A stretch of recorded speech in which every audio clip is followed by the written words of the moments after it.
Hello everyone, it's Matthew with Watty's channel, back with the first episode of round 3. Guys, this was a tough one for me. So there's a lot of, I mentioned a lot of videos I like to watch with these competitions. My favorite Hasbro's 1 through 10, least favorite, my favorite LJN tournaments. Quite a few people have done these, and I always thoroughly enjoy every single video that I watch. Of course, one of my favorites is the New 80s Revolution. To me, it was one of the best tournaments, the most exciting. It's also kind of frustrating because, sometimes you'll be sitting there and you're dying to see the next video, and it might be a week between videos. I think I went like 2 or 3 weeks between individual videos once, and I was dying to see the next one. And that's why another reason why I'm so excited about uploading as many videos as I can at one time. That way, those who are watching these videos and are getting enjoyment from them, they're able to watch them within a respectable amount of time. They don't have to sit there and wait. And if you want to sit there and watch 20 plus videos back to back, I mean, all the better, right? So one of the things that New 80s Revolution did, essentially he started kind of going backwards when he got into later rounds. Series 1 would take on Series 6. So initially when he did that, I wasn't a big fan of that, but I now understand, his concept because, again, Series 1 has one of my favorite figures, especially when it comes to playability, play poses, and now with so many customs, mixed in with my originals, I have so many more figures to go through, and, when I pull the figures off the shelves, you're probably talking about 4 or 5 of my favorite figures going up against each other in the first couple matches. So I thought about possibly doing that, kind of going off the last victors from the previous video, matching up against the first victors from the first round of series 2, or the first battles of round 2.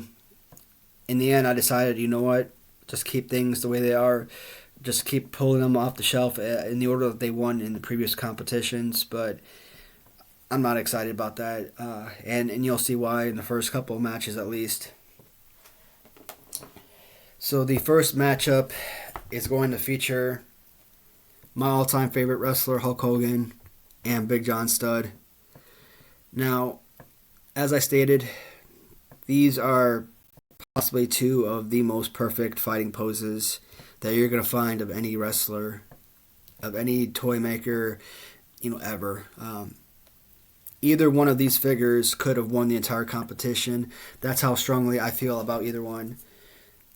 Now, Big John Studd, he eliminated Andre the Giant in round 2, opening match of round 2. Andre the Giant, another one that I figured could have been right there at the end. It's very well possible that Big John Studd, Hogan, and Andre the Giant, all from Series 1, ended up as the last 3 figures in this competition. But because I had, I didn't really switch anything up, I just kept them in order. They had to take on each other. And now I'm having to do the same exact thing, and I don't like it. Either if you took either the custom Hogan with the premier paint job, or if you took on the original Hogan, either way, they're both fantastic figures.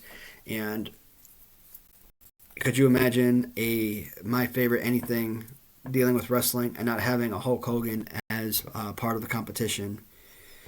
But then you got Big John Studd, a figure that probably weighs more than any other figure of the LJN line. Maybe King Kong Bundy is the exception. George Steele, I don't know. When I play with them and I kind of hold them in my hands, George Steele kind of feels like he weighs less than Big John Studd. And I was kind of curious because as I was gripping them, even Andre the Giant felt like he was a much lighter character, a lighter figure. So I put them on a scale, and sure enough, I mean, Big John Studd actually had more weight to the figure than the Andre the Giant. So I mentioned it in past videos that how the weight to me just feels like it brings value to the figure. As far as playability goes, again, not only does both figures have absolutely the most perfect body slam poses possible, but they also have the perfect to-be body slam pose. And I think Hulk Hogan might actually have just a little bit better pose than Andre, Big John Studd. Now Studd has that, Sid Vicious glue figure stance, and I think if Studd moves forward, I'm gonna probably bring the glue Sid Vicious as a new representation in next videos with Studd, just so that I can kind of demonstrate what I mean. Absolutely love these figures, and this is one where I don't want to pick one or the other. I just want to say both are moving forward and just kind of like eliminate two of the next characters or something. And again, the one I got from Move Over Swanson, this is just a fantastic paint job. I absolutely love this. This is such an iconic figure. Even again, taking away the custom paint job and going with the original, yellow and red.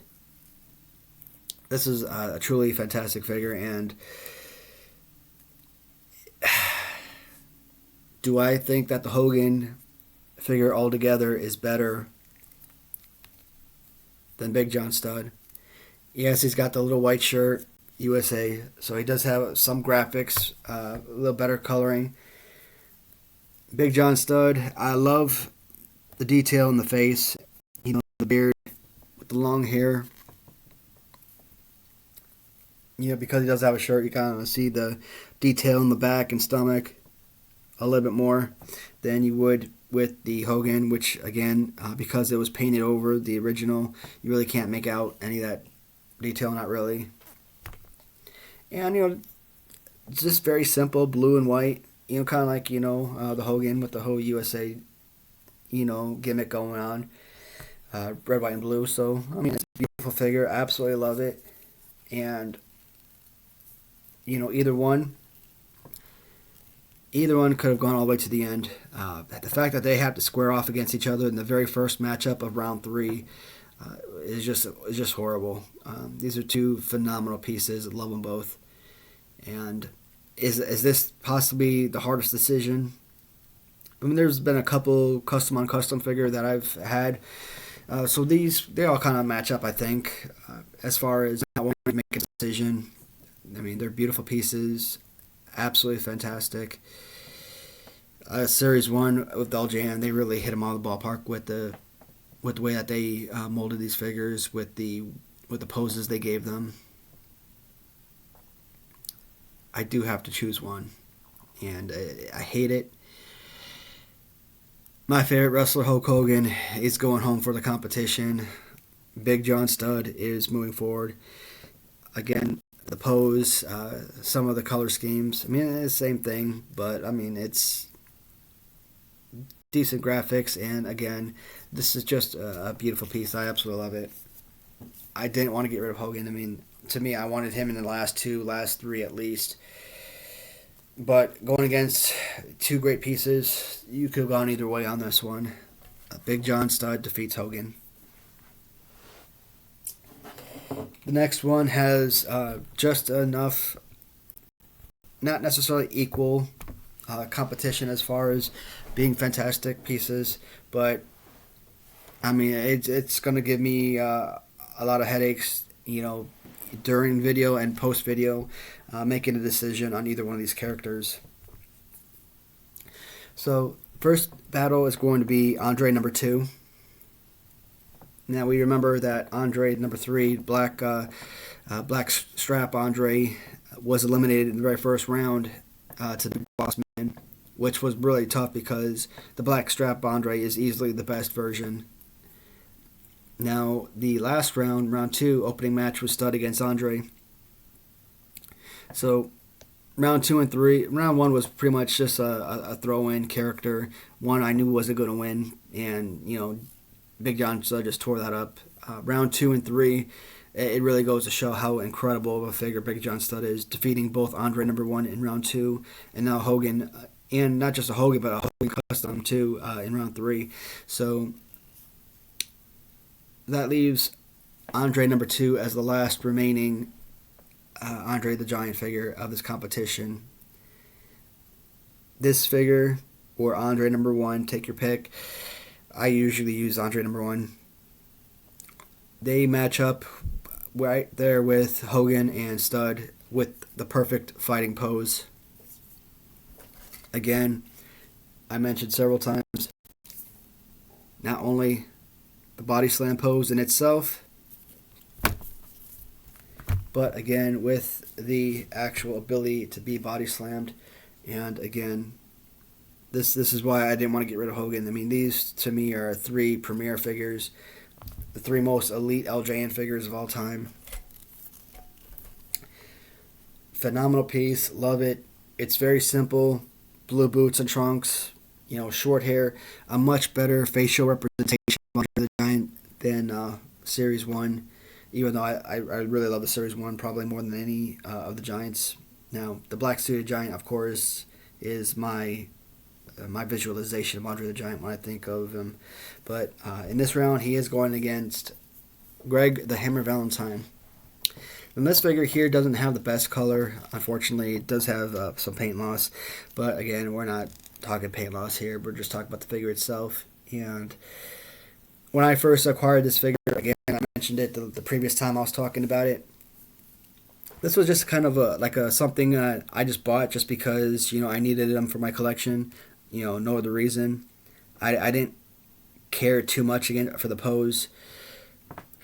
I thought it was adequate. I wasn't super impressed by it. I didn't think it was anything special. Because I wanted to play with a lot of these figures to kind of talk about them and talk about their attributes. When I started my Royal Rumbles, I normally use this guy throughout almost the entire competition. So I think I had like 4 Royal Rumbles. I think he was like the last 2-3 times, and then he was one of the last 3 the last time. And when you actually look at the actual body slam pose, it's actually really remarkable. Now, when you go right hand under, not quite as great, but left hand under with the arm up, he has a perfect body slam pose. And for whatever reason, he's even taller than Andre the Giant. I don't know how tall Greg Valentine was in real life, but when I remember seeing him on TV,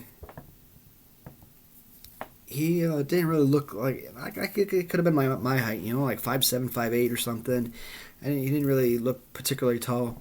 I don't know why they made him so tall here, but I mean, regardless, he's got a great fighting pose. One that I enjoy playing with as much as anyone, I would say. Again, the figure 4 leg lock, maybe his finishing touch. I kind of use the dropping the hammer, either in the chest or face, either off the top turnbuckle or kind of like bouncing off the ropes. So it does a great job hooking the leg. Again, just like Stud and Hogan, 2 perfect pieces. I don't want to see either one go. And very well possibly 4 of the best figures going up against each other, back-to-back rounds. Sorry about that. Had to kind of pause. My phone was going off. So where was I? Greg Valentine. Again, right there with Andre, Hogan, Stud. Among 4 of the best figures. This one actually, kind of using him. He actually pushed forward past guys like Junkyard Dog, which had been number 5, Nikolai Volkov, which had been number 4, and has even a better pose, fighting pose wise. Much better figure to actually enjoy for either tag team or individual matches. Again, I like using them in the Royal Rumbles. If I do have a individual one-on-one match, you're talking about 30 seconds. I mean, I'm an adult. I'm not going to sit there for 30, 40 minutes playing with these guys. These are just simple, beautiful display pieces for my little personal museum of pure artistry. Whew. Tough call, guys. Just like Stud and Hogan, a decision I do not want to make. I mean, how do you make a choice between 2 fantastic pieces? If I get rid of Andre, then all 3 Andre Giants are gone from competition within the first 3 rounds, which does not make sense given the fact that he is an absolute perfect figure. But at the same time, it's not like I have another, Greg Valentine to fall back on.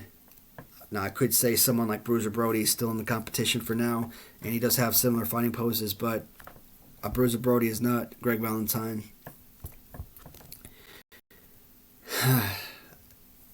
This really sucks. I am going with Greg Valentine to move on to round 4. Greg Valentine defeats Andre the Giant. And again, if I had matched this up any other way, where these guys weren't going up against each other, I think all 4 of the figures that we've gone over thus far would have progressed, possibly all the way to the very end. They could potentially have been the last 4 figures. They're just that good. Not happy about losing 2 of my favorite figures here, but again, we do have 2 great pieces moving forward, and we're not choosing my top 5 or top 10 favorite. We're choosing my top favorite, and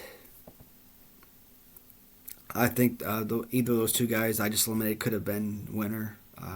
It just sucks that I have to get rid of them so early. The next battle is going to feature King Kong Bundy versus Don Morocco. Hands down, Don Morocco, much better pose. At least someone that can actually throw a punch or whatnot. His arms are obviously a lot lower, so all you do is like this little waist-high, body slam. Really can't do too much. Because I don't have duplicates of this figure, I haven't been able to use him to actually give a better feel, explanation of his attributes. Now with King Kong Bundy, he's actually one of the more used characters that I've used in my Rumbles. I mean, he does have the DT, kind of like the Lex Luger Galoob version of this figure, which, again, when we talk about Galoobs, I'll mention it. Lex Luger is probably one of my least favorite figures. Horrible pose. And here's the odd thing about this. This is actually one of my favorite figures. One of my favorite figures, even though he's got this horrible, horrible pose.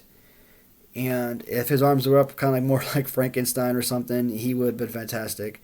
If they molded him after, Hogan or Andre the Giant, for example, this could have been a better figure than any of those guys, even Stud, and might have been the victor of this entire competition, especially considering the weight and size of this figure overall.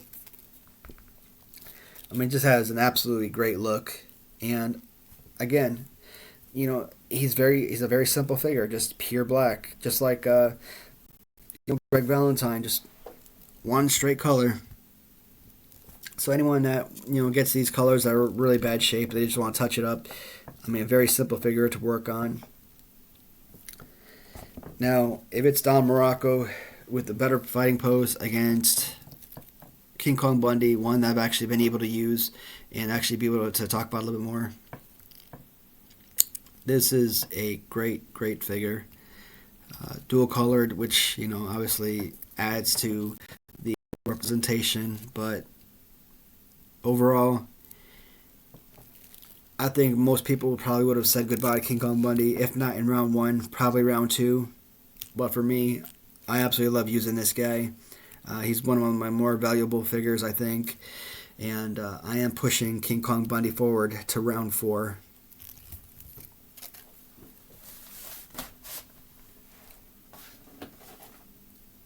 Now, this is a matchup I'm actually excited about. And I'll explain the reason why I'm excited shortly. So for starters, we've got SD Jones, who, technically, even though this is round 3, he's only had one real matchup in round 1 because I had so many duplicates. And even with the variants, if it's variant against variant or if it was original figure against custom figure, there were 2 SD Jones, original SD Jones from LJN, one red shirt, one Hawaiian shirt. The Hawaiian shirt to me, the red shirt was just so plain, and the Hawaiian shirt was just so much more colorful, just a better figure to look at and just to enjoy. So I did choose the Hawaiian Jones over the original red shirt version. So this variant to me was so much better. And of course, in round 2, he had his first official matchup. I'd have to go back to the notes to find out who he took on. So SD Jones is, based on pose alone, one of the top, I'd say, 7 or 8 figures that LJN made. And an incredible piece. And again, for the most part, waist down, very simple. I do like how they incorporated this little Hawaiian look in both headband and shirt. And they put that headband on the red shirt variant as well, which is, weird, but... So a guy that can sit there, he can clothesline you, could throw a slap, he could throw a punch. Not the most perfect body slam pose, but the good thing about this, he does give you an adequate, body slam, whether you're going right hand under or left hand under. Is it the best? No. Obviously, your arms would have to be higher up like this in order for it to be, more perfect. But an absolutely fantastic piece. I absolutely love this one. And it seemed like every time I tried bidding on this guy was selling for $40, $50, $60. And it was driving me nuts. And when I finally was able to acquire him, I kind of felt like a big weight off my shoulders. Beautiful piece. Love the SD Jones. He is going against Terry Funk. This time I chose not to bring up his hat. It's just kind of frustrating, just kind of bring up all these added accessories that keep falling off as I'm walking up the stairs. So I mentioned in the very first competition with Terry Funk that I was not a huge fan of this figure. And I think the biggest reason, not necessarily because of the person or, the design or color of the figure, or even the playability, I think it all boiled down to because, watching so many of these videos where people do these competitions or they talk about the LJNs, they just gush over Terry Funk like crazy, and it drives me nuts.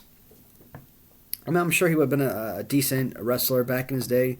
The figure is adequate. I mean, it's a good figure. It's definitely not as perfect as a lot of people make it out to be. Sometimes, watching these videos, they talk about how this might be their favorite figure, going into the competition. And I just don't see it. Initially, when I pulled this off the shelf, I thought it was going to be one and done. I did not expect this figure to go past round one. But again, it all depends on who your competition is, who you're taking on at the time. So he did take on someone with a less significant pose and color than he. So he did progress to round two.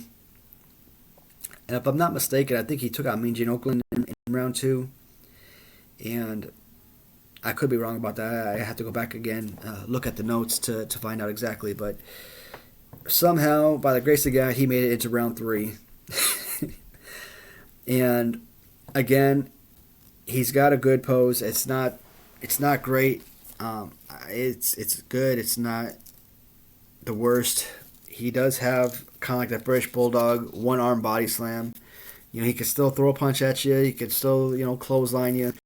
But I mean, even the DDT is adequate. But the whole one arm up, one arm down that so many characters have, I'm not a fan of that. Yeah, and his, hat accessory, again, I didn't bring with me this time. Nice little touch, but overall, when you're comparing possibly one of the top 10 poses of all LJN figures against someone who might be in I don't want to say the bottom 30 of all LJNs, but, maybe in the top 30, top 40 list of all the LJN figures, this one was a no-brainer.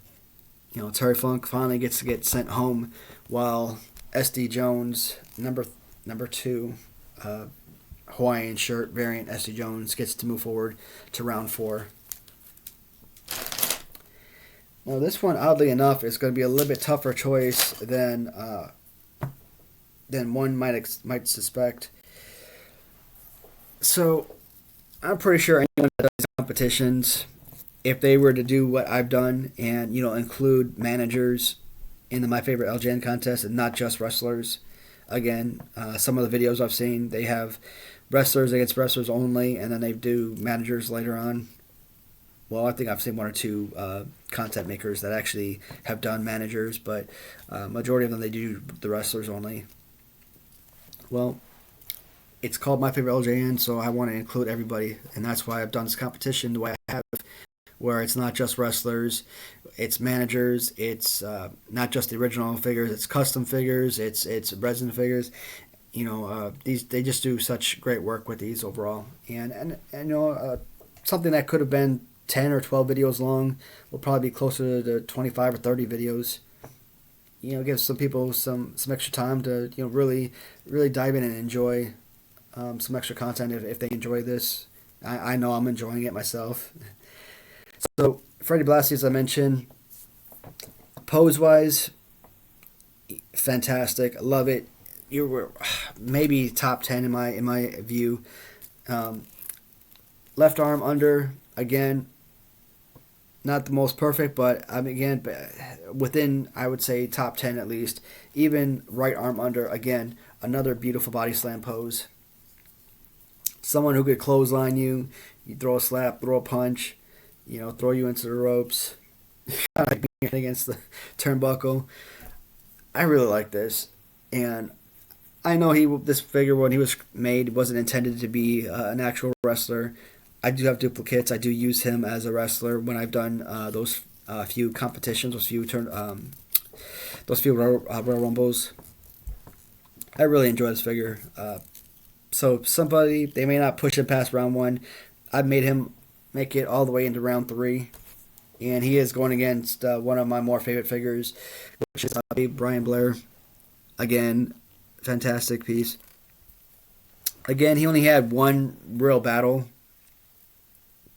In round 1, he probably had the easiest competition of any figure of this entire tournament so far. So the original Blair Killer Bees went against the custom version of B. Brian Blair. Again, it was an incomplete figure. Someone initially started to repaint, customize the figure, but just never completed it. So, the paint was all askew. It was just the skin tone was just terrible. And I only bought the figure because at the time I either didn't have both Killer Bees or I didn't have this Blair figure. And of course, with a lot of the customs, if I purchase the custom before I purchase the original, eventually I do end up with the original figure. I mean, this one is great color. I'm just mad that when I did buy both the original Killer Bees on auction, I paid close to, I think it was over $170 purchase price. So with shipping and taxes and all that, I probably paid $200 plus out of pocket, which I really hated. Sometimes you can find these guys, in about this shape, both Jim Brunzell and Blair for, $60, $70 as the pair, if you're lucky. It all depends on when you buy on auction, who's bidding at that time. So this is an overall great figure. I really like this one. Again, a decent fighting pose. You're not going to really do body slams or anything with this. It's mostly going to be clothesline punch, maybe drop an elbow or something. Because his pose isn't as great, as you can see, not the best body slam pose at all, as Freddie Blasey. Freddie Blasey is going to continue to shine in this tournament. A man that probably wouldn't have made it past round 1 is going all the way to round 4. And he's actually had some pretty stiff competitors in this competition as well. And as much as I love the Killer Bees, B. Brian Blair, Freddie Blasey is just the superior figure play-wise. So that is going to be the end of the first ep of round 3. And again, got rid of some really amazing figures that I'm not happy about. I think I am going to come back with at least one more video. I try not to overwhelm folks, but at the same time, I want to get as many of these videos up as soon as possible. Like I said, so that you're not just sitting around waiting, for days or weeks on end for the new round to happen. You get to enjoy it as quickly as possible. That, and also I am looking at next video ideas. So once I complete the LJNs, I'm thinking about going into Hasbro. I don't want to do my favorite Hasbro from start to finish. Go over all 92 or however many Hasbro figures there are. What I'll probably do is have a video for my favorite 10, and then another video for my least favorite 10 or something, something simple like that. As far as doing my favorite LJN top 10, maybe I will. Based on this tournament, people are pretty gonna have a pretty good idea of what I'm gonna select as far as my favorite figure, at least at number one.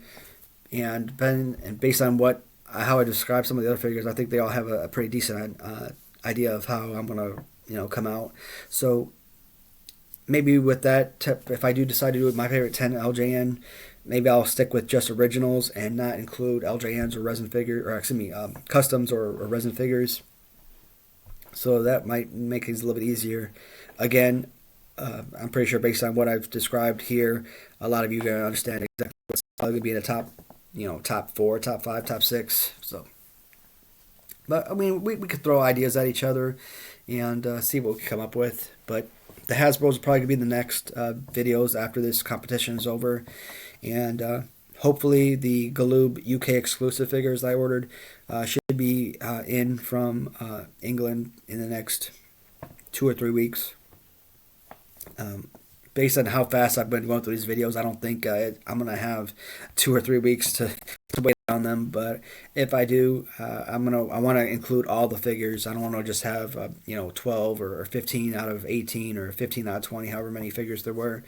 I just that way when I do my favorite Galoobs, I probably get all done in one video.